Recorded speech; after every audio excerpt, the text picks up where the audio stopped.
Yes, Kenya. Tamu sana, tamu sana, tamu sana is. On Wednesday, William Ruto met Kenya Kwanza members of parliament at State House, Nairobi, where they endorsed 5 people for EALA slots.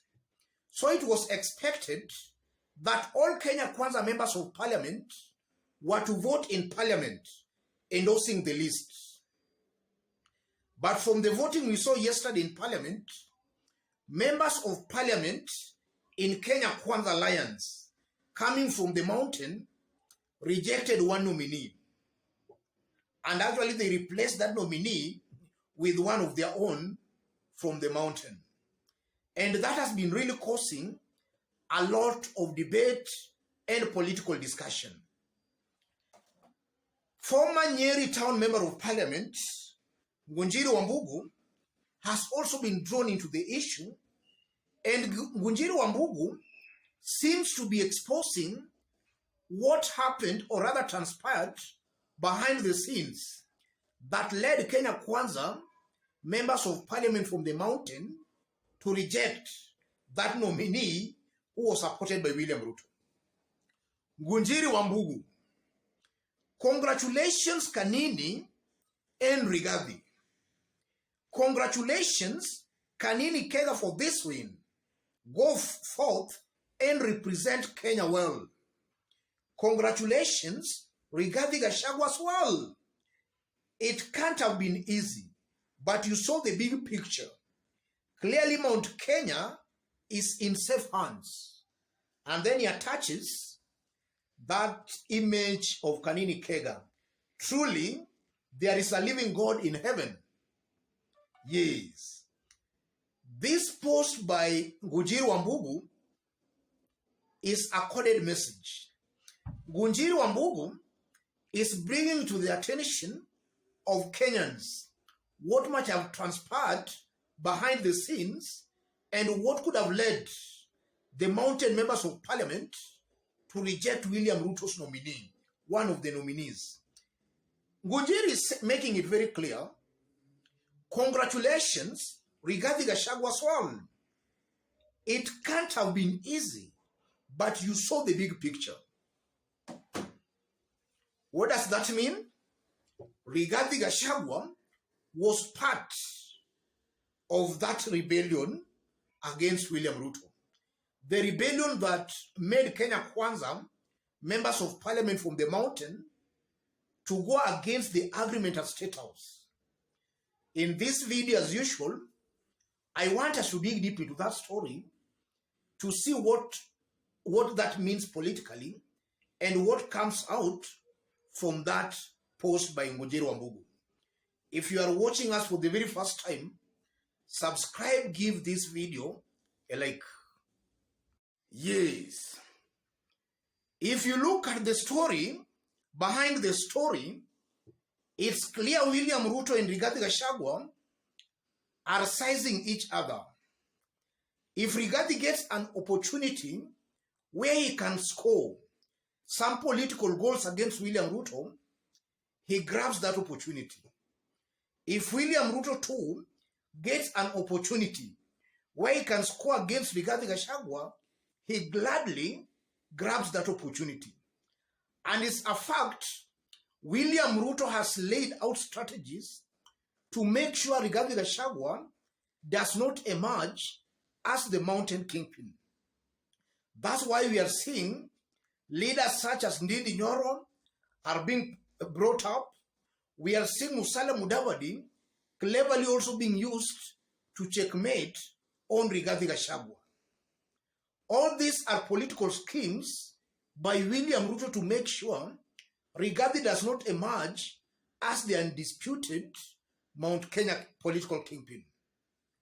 And the strategy is this. William Ruto does not want to create a perception that Rigathi Gachagua is the natural heir to the throne, assuming he exits the political stage. William Ruto does not want to create that kind of a perception. Because if he creates that kind of a perception, then he's going to build Rigathi Gachagua as the mountain kingpin. residents of the mountain will start seeing Rigathi Gachagua as their kingpin. And that will complicate the political equation for William Ruto on the mountain, and most likely come 2027. William Ruto wants it to be that in 2027, he will not have to negotiate with any leader from the mountain to get the mountain vote. William Ruto wants things to remain the way they are, because it's a fact that in 2022 presidential elections, the likes of Rigathi actually hanged on William Ruto's court to be relevant on the mountain. William Ruto wants that to continue in 2027. That's why he does not want to create this perception that Rigathi is natural heir, assuming he exits the political stage. That's why we are seeing leaders such as Ndidi Nyoro, Musalia Mudavadi, in one way or the other, being used to undermine Rigathi Gachagua. So any opportunity William Ruto gets to size up Rigathi Gachagua, he has always done that. And now Rigathi Gachagua, if also he gets an opportunity, he grabs that opportunity. And we saw that yesterday when almost all leaders from the mountain, a good majority, rejected one of William Ruto's nominee and supported one of their own, who was not even in the list that was endorsed at Nairobi State House. What does that mean politically? If this shadow boxing between William Ruto and Rigathi continues, then it's a fact that as time goes by, we might start seeing new political realignments. And by 2027, it's almost certain and very clear that William Ruto might identify another running mate, not necessarily Rigathi Gachagua, if this kind of shadow boxing continues. And eventually, if the shadow boxing continues, then it will also depend on how Rigathi Gachagua plays his politics on the mountain. He should not be seen to be a rebel without a cause. If he rebels without a cause, he can even end up losing the mountain support. The ground might not even move with him. But I'm seeing a very high possibility where if Rigathi Gachagua can identify an excuse. Yeah, there are so many political excuses Rigathi Gachagua can just come up with. For example, this thing of EALA, he can just build a political narrative around that, and he can convince the people with that. Naivasha dry port, these are things that Rigathi Gachagua can package well to rebel against William Ruto. And he will be seen to be a rebel with a cause. And that can endear him to the residents of the mountain. But if he just rebels without maybe identifying a rallying call, then he might find himself on the losing end. Let me stop it there, ladies and gentlemen. And even before I stop, that the voting we saw yesterday in Parliament and this post by Ngunjiri Wambugu just confirms that indeed it is true. There is a shadow boxing between William Ruto and Rigathi Gachagua. Rigathi Gachagua led his troops from the mountain to reject the list that was agreed at State House, Nairobi.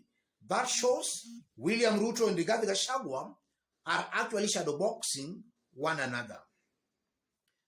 Let me stop it there. If you are watching us for the very first time, subscribe, give this video a like. To our fans and subscribers here, I'm very much humbled, very grateful for the kind of support you are giving me here. God bless you, God bless Kenya. And to our fans or any other person who want to support us as always, I've pinned my number on the comment section. Contact me through the number or feel free. Yes, feel free to channel your support to the number. And to our fans watching us outside Kenya, drop a comment, let us know from which part of the globe you are watching us from. If possible, subscribe, give this video a like. Let's meet in our next analysis. God bless you. God bless Kenya. Yes.